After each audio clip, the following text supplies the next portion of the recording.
انہوں نے یہ کہا ظاہر ہے وہ اب پھرتے رہتے ہیں ممالک میں، دیگر ممالک میں بھی جاتے ہیں دعوتی کام کے لیے، اور ان کو 15 ممالک نے ان کو آفر بھی کیا کہ آپ ہمارے ملک میں آ جائیں، لیکن ظاہر انہوں نے ملیشیا کا انتخاب کیا۔ 15 ممالک کی طرف سے ان کو یہ کہا گیا کہ آپ اگر ہمارے پاس رہنا چاہتے ہیں تو آپ کو اجازت ہے رہنے کی۔ تو انہوں نے یہ کہا کہ یہ جو پاکستان ہے، ظاہر ہے اس وقت جو ایک جتنے بھی ترقی یافتہ ممالک ہیں اس میں امریکہ کا ایک نام ہے۔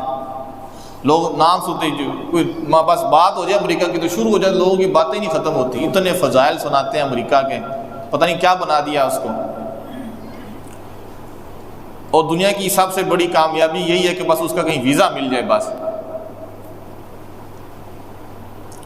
تو انہوں نے یہ کہا کہ جو آپ کا پاکستان ہے جہاں آپ رہ رہے ہیں، یہ آپ کا ملک امریکہ سے 100 گنا نہیں 1000 گنا زیادہ بہتر ہے آخرت کے لحاظ سے۔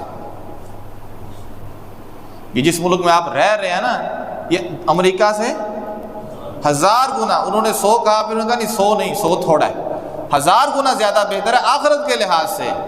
یہاں ماحول ہے دین کا، مساجد ہیں، اہل علم موجود ہیں، کتنی آپ کے لیے آسانی ہے۔ پھر آپ نے پڑھانا ہے بچوں کو، اس کے لیے آسانی ہے۔ اب ممکن ہے وہاں بھی کچھ مراکز بن چکے ہوں، لیکن بہرحال وہاں اور بہت سارے مسائل ہیں۔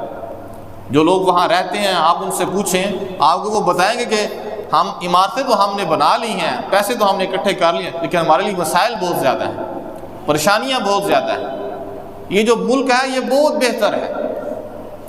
اس کا یہ مطلب، میں یہ کہنے کا یہ مقصد نہیں کہ وہاں جانا ناجائز ہے تو وہاں جانا حرام ہے، نہیں، کچھ جا سکتا ہے، کچھ جائے، لیکن یہ جو ایک فضا سی بنی ہوئی ہے، ایک ماحول سا بنا ہوا ہے، اس کو مد نظر رکھتے ہوئے یہ بات کی جا رہی ہے کہ آپ پاکستان میں ہیں، بہت بہتر ہے۔ صبح اٹھتے ہیں، نماز پڑھتے ہیں، جنہوں نے نماز پڑھنی ہوتی ہے پڑھتے ہیں، وہ نماز تلاوت کرتے ہیں آسانی کے ساتھ، گھروں کے قریب مساجد ہیں، پھر جمعہ آپ آسانی کے ساتھ پڑھتے ہیں، باقی بھی آپ کے جو کام ہیں وہ بھی آپ آسانی کے ساتھ کر رہے ہیں۔ مشکلات ٹھیک ہیں، کسی نہ کسی درجے میں اب ہیں تو صحیح یہاں پہ، وہ بھی ہماری اپنی نالائکی کی وجہ سے ہی ہیں، وگرنہ اس کو سونے کی چڑی کہا جاتا ہے نا، یہ سونے کی چڑیا ہیں۔ اللہ تعالیٰ نے کتنے وسائل اس زمین کے اندر، کتنے خزانے اس زمین کے اندر رکھے ہیں، یہاں کے لوگوں کو کتنے وسائل اللہ تعالیٰ نے دیے ہیں، تو وہ تو اپنی نالائکی کی وجہ سے ہوا، وگرنہ اصل کے اعتبار سے بڑا قیمتی ٹکڑا ہے جو اللہ تعالیٰ نے ہمیں عطا فرمایا۔ مجاہلوں کی جہالت، نالائکوں کی نالائکی، ظالموں کا ظلم یہ کھا گیا اس کو، لالچیوں کی لالچ اس کو کھا گئی، غداروں کی غداری ان کو کھا گئی، تھی بڑی کام کی چیز۔ تو انہوں نے کہا کہ جس ملک میں آپ رہ رہے ہیں بہت بہتر ہے، یہاں رہ کے اپنی آخرت ٹھیک کرو۔ وہاں آخرت ٹھیک کرنا مشکل ہے، وہاں کے لوگ کرتے ہیں عمل، لیکن بہرحال مشقت ہے، یہاں آسانی کے ساتھ دین کے اوپر عمل کیا جا سکتا ہے بنسبت وہاں کے۔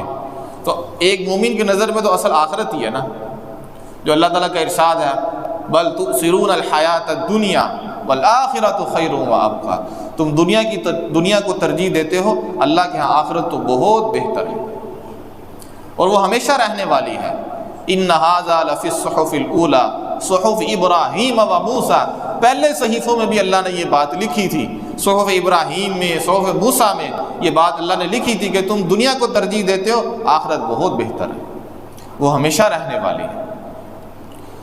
تو یہ بات اپنے ذہن میں رکھنے کی ہے کہ آپ یہاں رہ رہے ہیں نا، تسلی کے ساتھ رہیں، اس میں کوئی غم والی کوئی پریشانی والی بات، تسلی کے ساتھ رہیں۔ بڑی سہولیات ہیں جو اللہ تعالیٰ نے آپ کو دی ہوئی ہیں، بڑی آسانیاں ہیں جو اللہ تعالیٰ نے آپ کو دی ہوئی ہیں۔ اصل میں انسان کا ایک مسئلہ ہے، انسان کا مسئلہ یہ ہے جو اس کے پاس ہوتا ہے اس کی قدر نہیں ہوتی، یہ انسان کی ایک کمزوری ہے۔ جو اس کے پاس نہیں نہ ہوتا بس اس کو وہی اچھا لگتا ہے، بس وہ حاصل ہو جائے مجھے، جو حاصل ہے اس کی کوئی قدر و منزلت نہیں ہے۔ جو اس کو حاصل ہو جاتا ہے اس کی قدر و منزلت اس کے ہاں مٹی کی طرح ہو جاتی ہے، اور جو اس کو حاصل نہیں ہوتا اس کی قدر و منزلت اس کے ہاں سونے کی طرح ہو جاتی ہے۔ یہ انسان کی کمزوری ہے۔ یہ بھی اپنے آپ کو اس چیز کا عادی بنائیں، جو اللہ نے دیا ہے وہ دیکھیں کیا کچھ اللہ نے دیا ہوا ہے۔ بازاروں سے تو آپ گزرتے ہی ہوں گے، بازار میں میڈیکل سٹور بھی آتے ہیں، تو دیکھا کریں کتنی دوائیاں ہیں وہاں پہ، اور اللہ نے بچایا ہوا آپ کوئی بھی دوائی نہیں کھا رہے.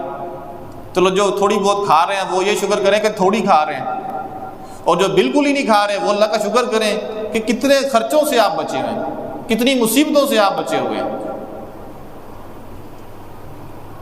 اور ہسپتال جائیں تو پھر تو آپ کو پتہ چل جائے کہ اللہ کے انعامات کتنے ہیں آپ کے اوپر.